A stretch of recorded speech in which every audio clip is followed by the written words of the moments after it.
மனிதர் உணர்ந்து கொள்ள இது மனித காதல் அல்ல. கமல்ஹாசனின் குணா திரைப்படம் ரீ-ரிலீஸ்.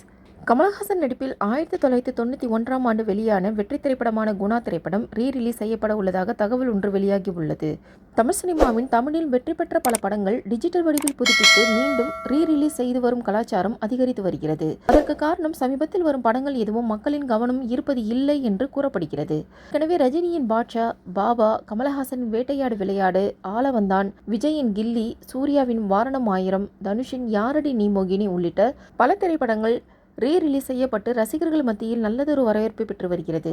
இந்த நிலையில் கமல்ஹாசனின் குணா திரைப்படத்தையும் டிஜிட்டல் வடிவில் புதுப்பித்து தமிழ்நாடு முழுவதும் அதிக திரையரங்குகளில் மீண்டும் ரீ-ரிலீஸ் செய்ய இருப்பதாக அறிவிக்கப்பட்டுள்ளது. குணா திரைப்படம் சந்தான பாரதி இயக்கத்தில் 1991ஆம் ஆண்டு தீபாவளி அன்று வெளியானது. கமல்ஹாசன் உடன் ரோகிணி, ரேகா உள்ளிட்ட பலர் நடித்துள்ளனர்.